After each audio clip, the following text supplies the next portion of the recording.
It's 5 Question Friday, and I love these style videos because it's short, simple, and straight to the point. Let's get started. It's Friday, January 28th, and it's a good day to be alive.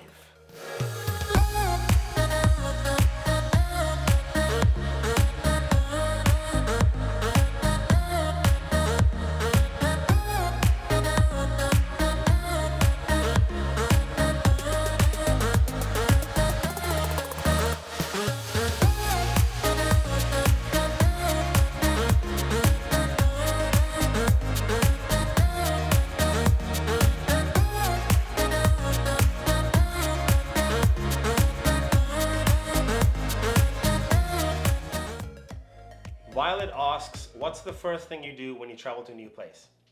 One of two things. I will either do a meetup, I'll post my social and ask, hey, is anyone in the area? Do you want to grab coffee or a pizza? Or I will do the other thing, which is I'll park my van and then I'll take my bike and tour the city. Next question. Where did you shower while traveling across Planet Fitness? This answer hasn't changed over the last 2 videos. Where have you been? Next question. Do you still drink coffee? Yes. For those of you who don't know, I have a daily morning show on my Instagram where I sip coffee and answer questions. It's called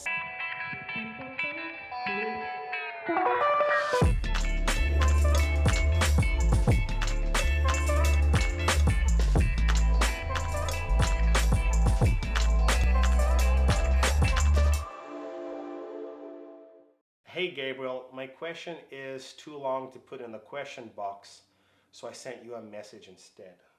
The question box on Instagram, it doesn't really allow for that many characters. Question.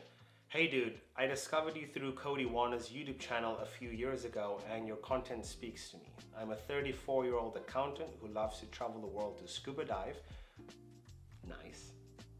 I would love to be able to do what you did and build a community around what I am passionate about. I really want to start a YouTube channel, but just never gained the courage to jump. When I talk to my peers about it, they laugh at the whole idea of content creation on YouTube, saying it's impossible to gain a significant subscriber count. Most of them don't have a creative side, but I do. Even if I ignore the numbers, I realize that... What? Even if I ignore the numbers, I realize that it would be an uphill battle. What advice do you offer? Wait, I need to reread this question real quick. A few moments later. Okay, there are so many things I want to say right now. The first thing that I want to say is you're an accountant with a creative side. That almost sounds like an oxymoron. Creativity is not necessarily a trait I would consider valuable in my accountant, because creative accounting sounds like a one-way ticket to jail. Like, I don't want to bunk with Bernie Madoff, you know? Actually, I think he's dead. But my point stands. Like, it's not necessarily something, creativity is not necessarily something I would associate with being an accountant. The reason I bring this up is because if you're an accountant with a creative side, you're clearly an anomaly. And if you are an anomaly, well then it's time to act like one. Perhaps it would be in your best interest not to share your creative ambitions with people who don't share your trait of creativity. Like, some people don't understand creativity at all. I consider myself a creative person, and creativity is not something you choose. Creativity is a dimension of your personality that seeks expression, simply put. And if it is not expressed, you feel incomprehensibly small. And I think that's the best way I can articulate it. But if people understand what I just said, or they don't. And the people that do, those are the people I talk about my creative ambitions with, and no one else. That's the first thing that comes to mind. The second thing that comes to mind is, I don't know why, but when it comes to creative outlets, people laugh at the idea of YouTube fulfilling that role. Like, whatever happened to enjoying art for art's sake? Or what happened to playing sports for the sheer enjoyment of the activity itself? Like, my workout buddy, he's a manager at Starbucks, and every Saturday He is in the gym with his old high school friends playing basketball. He loves the sport. And he's not in the NBA, but he still enjoys playing it. He's still very passionate about it. My ex-girlfriend used to play piano, and she still does. She played piano almost every day we were together. And imagine how absurd it would be if someone said, "Oh, you like to play the piano? Well, how many times have you performed at Carnegie Hall?" Or if someone says, "Oh, I like to paint."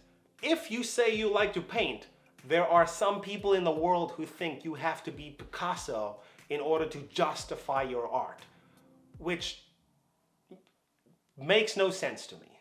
It's as if we lost the ability to do something purely because it brings us joy.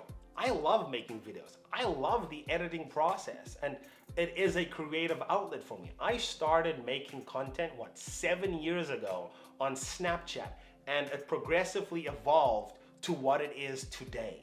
I think when it comes to creativity of any sort, you have to define what success means to you. Unfortunately, I would say, if you look at the structure of existential reality, like society itself, they only value creative expression when you're at the top. Like, if you're a creative individual, you're either a success in terms of society's viewpoint, or you're lost in oblivion.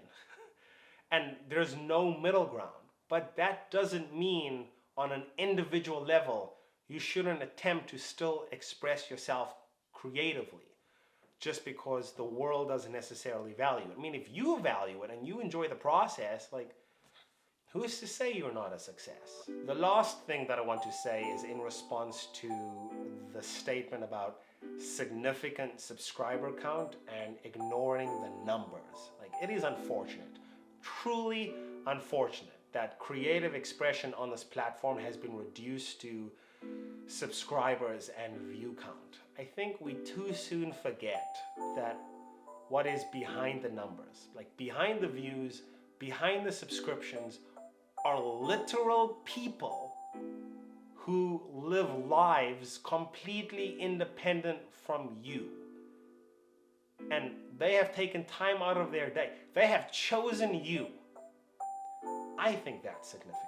I mentioned that I have a daily show on my Instagram, and between 300 to 500 people watch that every day. And I know the people who engage with my show. I know the people who engage with me on a weekly basis. Violet, the person who asked the first question of the day in this video. I know Earl from Vermont, Sarah from Canada, Sonia from San Diego. I have Matt from Australia. I have Ben from Italy, Bob from New York, Emily in France, Paul from Sweden, Tammy in California.